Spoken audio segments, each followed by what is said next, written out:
ఒక నగరం ఉంది. ఆ కాశీనగరంలో ఒక బీద బ్రాహ్మణుడు అన్న వస్త్రములు లేక ఆకలిచే బాధపడుతూ ప్రతి ఇంటికి తిరుగుతూ భిక్షాటనం చేసుకుంటూ కుటుంబ పోషణ చేసుకుంటూ ఉన్నట్ట. అటువంటి బ్రాహ్మణ్ణి చూసట భగవంతుడు. దుఃఖితం బ్రాహ్మణం దృష్ట్వా భగవాన్ గోబ్రాహ్మణ ప్రియ. ఆ భగవంతుడికి గోవులన్నా బ్రాహ్మలన్నా చాలా ఇష్టంగా. ఎందుకంటే పొద్దు నుంచి నేను వచ్చినప్పటి నుంచి ఎన్నిసార్లు నమో నారాయణ అనిపించాను, ఎన్నిసార్లు గోవింద అనిపించాను, ఎన్నిసార్లు ఆయన నామాలు చదివాను నేను. నిరంతరం ఆయన నామస్మరణ చేస్తూ ఉంటాం కనుక బ్రాహ్మణ అంటే ఇష్టం అంట. మనకున్న దేవతల సంఖ్య 3 కోట్లు, 3 కోటి దేవతలు. 3 కోటి అంటే 1, 2, 3 లెక్క పెట్టుకుని రమ్మని మనకు కాదు. 3 కోటి అంటే కోటి అంటే ఒక సమూహం అని అర్థం. కోటి అంటే చూడండి, జనకోటి, భక్త కోటి, పుణ్యకోటి, శివకోటి అని అన్నారు కదా పేరు. కోటి అంటే మనం లెక్క పెట్టడానికన్నా ఎక్కువ ఏదైతే ఉంటుందో దాన్ని కోటి అంటాం మేము. అందుకని 3 కోట్లు అంటే మనం లెక్క పెట్టడానికన్నా ఎక్కువ ఉన్నందువల్ల వాటిని 3 కోట్లు, 3 కోటి దేవతలను తాగేస్తాం అనమాట. అలా మొత్తం దేవతలందరూ కూడా గోవు యొక్క ఒక్కొక్క అంగంలో, ఒక్కొక్క రోమంలో ఒక్కొక్క దేవత ఉంటుంది. అందుకని గోవులు అంటే చాలా ఇష్టమైంది. అలా ఏం చేశాడు ఈయన? ఇప్పుడు కూడా పరమాత్మ ఇలాగైతే నారదుడికైతే ఇలా కనిపించాడు. శంఖం చక్రం గదావన మాలా విభూషితం. మనకు అలా కనపడతాడా? మన ఇంటికి అలా వస్తాడా? కనపడతాడు ఎప్పుడైనా? కనపడితే ఏం చేస్తామని చెప్పనా? ఇదేదో పకటి వేషాడు వచ్చాడని 100 రూపాయలు ఇచ్చుకుంటారు, లోపల కూడా కాటిస్తాం. మనకి మా అందరూ వస్తారు కదా పకటి వేషాడు, అలా వచ్చారేమో అనుకుంటా. పరమాత్మ ఎలా వస్తాడంటే ఆయన కోటి సూర్యులు వెలుగుతూ ఉంటాడు. మానవ నేత్రంతో మనం అలా చూడలేము. పరమాత్మ ఎప్పుడు తన శక్తిని అంతా తగ్గించుకుని మనకి ఎలాగైతే కనపడాలో అలా కనపడతాడు. అప్పుడు మనం గుర్తించడం, ఎదురుపడిగా వచ్చినప్పుడు ఆ వ్యక్తి ఎవరో మీకే తెలియదు. ఆ తర్వాత పని అయిన తర్వాత తెలుసుకునేది ఏంటని. అందుకని ఇక్కడ ఏం చేసండి, వీళ్ళని ప్రతి వాడిని పరీక్ష పెట్టడానికి పరమాత్మ వచ్చే వస్తాడు. ఇక్కడ ఎలా వచ్చాడైనా ఒక ముసలి బ్రాహ్మణ రూపాన్ని ధరించాడు. ఆయన ధరించి ఈ దరిద్రాన్ని అనిపిస్తూ తిరుగుతున్నాడు కదా, ఆ బ్రాహ్మణుడికి ఎదురుకుండా వచ్చి అడుగుతున్నాడు, బ్రాహ్మణుడా నీవు చూడగా వేద విద్య చదువుకున్నావు, ఇలా దరిద్రాన్ని అనిపిస్తూ తిరుగుతున్నావు, దానికి కారణం ఏమిటయ్యా అని అడిగేట. ఆయనకి తెలియకండి పాపం వీరి నోటి నుంచి ఏమొస్తాయో అని పరీక్షిద్దామని అనుకున్నాడు. ఆయన అనుకోగానే అప్పుడు వెంటనే చెప్తున్నట్ట ఆ దరిద్ర బ్రాహ్మణుడు, ఓ మహాత్మా నేను బ్రాహ్మణ్ణే, వేద విద్య అంతా చదువుకున్నాను, మరి క్షుద్బాధ ఆకలి బాధలు పడలేక ప్రతి ఇంటికి తిరుగుతూ భిక్షాటనం చేసుకుంటూ కుటుంబ పోషణ చేసుకుంటున్నాను, చాలా కష్టపడుతున్నాను, నా కష్టాలు తొలగిపోవడానికి ఏదైనా తొలగిన ఉపాయం ఉంటే చెప్పండి స్వామి అని చెప్పి వేడుకున్నట్ట. అప్పుడు ఆ ముసలి బ్రాహ్మణ రూపంలో వచ్చినటువంటి ఆ మహావిష్ణువు చెప్తున్నాడు. ఇందాక నారద మహర్షి ఏదైతే విషయం చెప్పాడో అదే విషయం చెప్తున్నాడు. సత్య నారాయణోర్ విష్ణుర్ వాంఛితార్థ ఫలప్రద. కలియుగంలో శ్రీహరి సత్యదేవుడు అవతారంలో ఉన్నాడయ్యా. ఆ సత్యదేవుడిని కనుక నీవు కూర్చే ఉంటుంది, నీ దరిద్రం అంతా పటాపంచలు అయిపోతుంది, ధనాన్ని పొందుతారు, సుఖాన్ని అనిపిస్తారయ్యా అని చెప్పారు.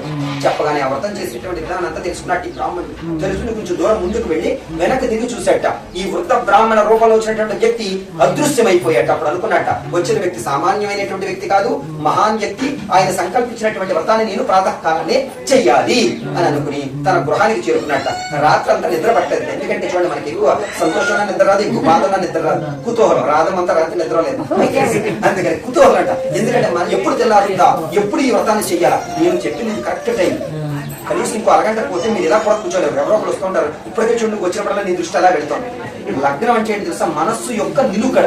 మన మనస్సు అక్కడ నిలబడాలి. ముందు నువ్వు కూర్చో, తర్వాత నీ మనసు కూర్చుంటుంది. ఇప్పుడు ఈ ప్రాతకాలం మీ ఫంక్షన్ లో పెట్టుకుంటారు మీరు, ఏమవుతుంటే బంధువులు అతిథులు ఎవరో ఒకరు వచ్చాక వాళ్ళ పక్కన చూడాల్సి వస్తుంది. నీ లగ్నం డిస్టర్బెన్స్ అయితే నేను చెప్పింది కూడా నాకు కూడా డిస్టర్బెన్స్. ఎందుకు తెల్లవారుజామున పొద్దున అంటానంటే నేను ఎందుకే కారణం, నేను చెప్పి 4 మాటలు మీరే వినాలి. అందుకని నేను తెల్లవారుజామున అంటుంటాను, అంతనే కాదు. ఇదైతే నాకైతే అప్పుడు చక్కగా జనాల బాధ ఉండదు. నాకు మంది ఎక్కువైతే మజ్జిగ పాలసన అయిపోతుంది, నా పూజ కూడా తగ్గిపోతుంది. నేను చెప్తాను, అందుకని మంచి మన పెరుగు కావాలి, మజ్జిగ వద్దు నాకు. అందుకని అలాగే చెయ్యాలి, రూల్ అది. అందుకని ఇంకొక అరగంట అంతేకాదు మనకు అలా అయిపోయాక మనసు వస్తారు కొంతమంది కదా, కూర్చుంటారు చక్కగా, డిస్టెన్స్ అటు ఇటు చూడకు, తెలిసిందా? అలా అందుకు రాత్రి అంతా ఉన్న కుతూహలంతో రాత్రి అంతా నిద్రపోలేట ఈ బ్రాహ్మణుడు. తెల్లారగానే లేచి అనుకుంటున్నాడు, సంధ్య అనుష్ఠానాన్ని నిర్వర్తించుకుని అనుకుంటున్నట్ట, ఈ రోజున భిక్షాటనలో నాకు ఎంత ధనం అయితే వస్తుందో ఆ ధనాన్ని మొత్తాన్ని వెచ్చించి నేను స్వామి వారికి వ్రతాన్ని చెయ్యాలి అని అనుకుని సంకల్పం చేసుకుని నగరానికి భిక్షాటనానికి బయలుదేరట. ఆ రోజున విశేషమైనటువంటి ధనం వచ్చింది. ఓ ఇదంతా స్వామి వారి మహత్యం వల్ల నాకు ఇంత ధనం వచ్చింది అని అనుకుని ఆ ధనంతో వ్రతానికి యావత్తు సామాగ్రిని తెచ్చుకుని తన ఇంట్లో బంధువులందరినీ రప్పించుకుని ఆ ముసలి బ్రాహ్మణ రూపంలో వచ్చినటువంటి వ్యక్తి ఏ విధి విధానంగా అయితే చెప్పాడో అదే విధి విధానంగా ఆ వ్రతాన్ని స్వామి వారికి సమర్పించాట. ఆ వ్రతం యొక్క ప్రభావం వలన ఆ బ్రాహ్మణుడు సర్వ పాపాల నుండి విముక్త పొందబడి ధనాన్ని పొంది సుఖంగా ఉన్నాడయ్యా అని చెప్పి సూత మహర్షి ఆప్ చేశారట. ఆప్ చేశారంటే ఏంటి, కథ అయిపోయిందని కాదు, వినివాడిలో రసం ఉండాలి, లేకపోతే చెప్పేవాళ్ళు విషయం పెరగదు. వినివాడు రసం లేకుండా కూర్చున్నాడు అనుకో, చెప్పేవాడికి నే రసం వస్తుంది, రసం పోతుంది అనమాట. వినివాడు రసం ఉండాలి. చెప్పేవాడికి పేరు ఎక్కడి నుంచి వస్తుంది? వినివాడు ఉన్నప్పుడే చెప్పేవాడికి పేరు వస్తుంది. భగవంతుడి పేరు ఎక్కువ వస్తుంది, భక్తులు ఎక్కువ మంది వస్తే భగవంతుడి పేరు వస్తుంది, లేకపోతే రాదు పేరు. అందుకని అలాగా ప్రతి వాడిని పరీక్షిస్తారు గురువులు. కొంచెం చెప్పచ్చా లేకపోతే ఇక్కడ ఆపేయాలా? అందరికీ అది తెలుసుకోవాలి, ఇది చేయాలని కుతూహలం చాలా ఉంటుంది. అర్హత ఉండాలి అది చేయడానికి, అర్హత రావాలి. అప్పటి వరకు గురువులు ఎవరు అర్హత వచ్చిన వాడికి ఇస్తారు. 100 సార్లు అడిగినా చెప్పరు గురువు. ఎందుకు చెప్పలేదు? గురువు మంచివాడు కాదు, మార్చేద్దాం రేపు అనుకోకూడదు. వాడికి అర్హత వచ్చేంత వరకు చెప్పడు. ఎక్కువ పెట్టేసాము కాబట్టి అజీర్ణం చేస్తుంది. మందు చూడండి, ఇచ్చి డోసేజ్ కన్నా ఎక్కువ ఇస్తే ఏమవుతుంది? వేరే ప్రాబ్లం వచ్చేస్తాయి, రియాక్షన్ అవుతుంది. అందుకని ఒక భక్తుడి యొక్క మానసిక ఆర్థిక స్తోమతను చూసే పరిహారం చెప్పాలి, అంతకుమించి చెప్పకూడదు. అందుకని ప్రతి వాడిని గురువులు పరీక్షిస్తూ ఉంటారు. ఆ పరీక్షకు తట్టుకోలేక గురువులు మార్చేస్తూ ఉంటారు వీళ్ళు, అంతకుమించి ఏం కాదు. అందుకని ఇలాగా గురువు ఆయన ఆప్ చేశారు. ఎవరు? సూత మహర్షి గారు ఆప్ చేశారు.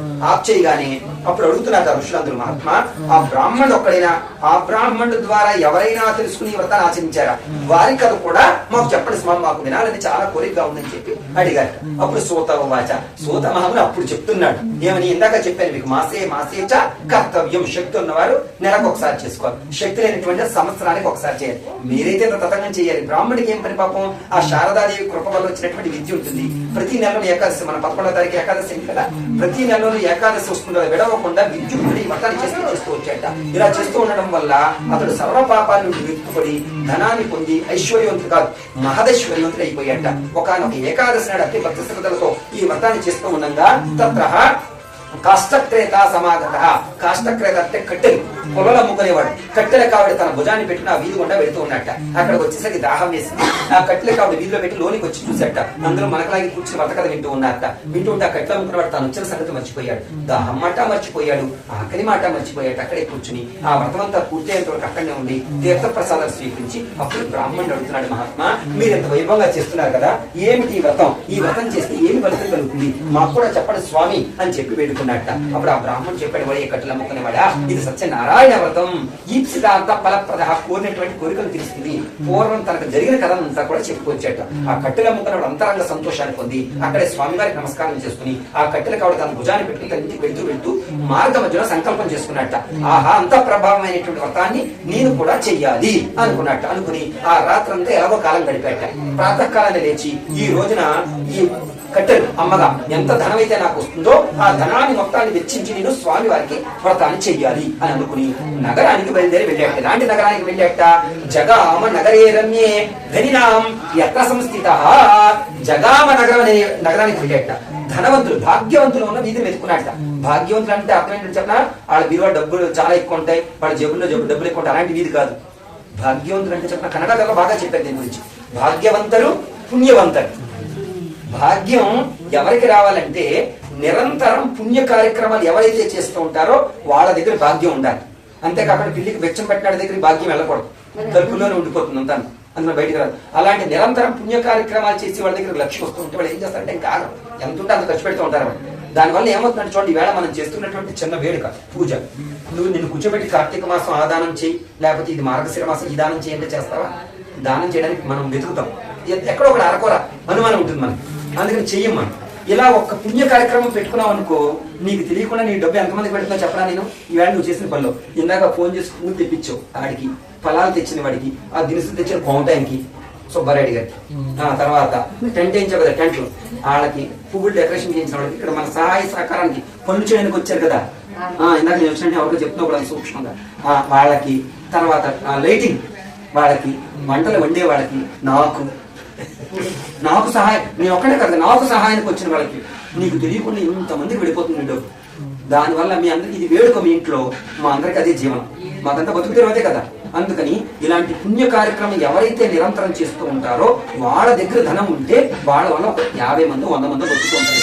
అందుకని అది దాన ధర్మం చేయక్కలేదు, అప్పుడు మీరు అదే వెళ్ళిపోతూ ఉంటుంది మీ డబ్బు. అలాంటి వీధిని వెతుక్కున్నట్ట భాగ్యవంతులు, పుణ్యవంతులు ఉన్న వీధిని వెతుక్కున్నట్టు అమ్మడం మొదలు పెట్టారట. మళ్ళీ కట్టులు అమ్ముకున్న వాడు వస్తాడో రాడో అని అనుకుని పూర్వ దినము కంటే రెట్టింపు ధనాన్ని ఇచ్చి కొనుక్కున్నారట. ఆ కట్టులు అమ్ముకున్న వాడు చాలా సంతోషించాడు, స్వామి వారి కృప వల్ల నాకు 2 ఇంతల ధనం వచ్చింది అని అనుకుని ఆ ధనంతో స్వామి వారికి వ్రతానికి కావాల్సిన యావత్తు సామాగ్రిని తెచ్చుకుని తన ఇంట్లో బంధువులందరినీ రప్పించుకుని ఆ బ్రాహ్మణుడు ఏ విధానంగా అయితే చేశాడో ఈ కట్టెలు అమ్ముకునేవాడు కూడా అదే విధానంగా ఆ వ్రతాన్ని సమర్పించాట. ఆ వ్రతం యొక్క ప్రభావం వలన ఈ కట్టెలు పొలలు అమ్ముకునేవాడు సర్వ పాపాల నుండి విముక్త పొందబడి ధనాన్ని పొంది సుఖాన్ని అనుభవించి మనవలను ముని మనవలను కూడా ఎత్తుకుని అంత్యకాలాన్ని వైకుంఠానికి చేరుకున్నాడు ఈ కట్టెలు అమ్ముకునేవాడు అని చెబుతూ స్కాంద పురాణం ఒక్కొక్కగా ఇవ్వడము. స్కాంద పురాణే రేవాకాండే రమా సహిత శ్రీ సత్యనారాయణ కథోధ్యాయః ద్వితీయోధ్యాయః సమాప్తః. జయ ఇందిరారమణ గోవింద గోవింద.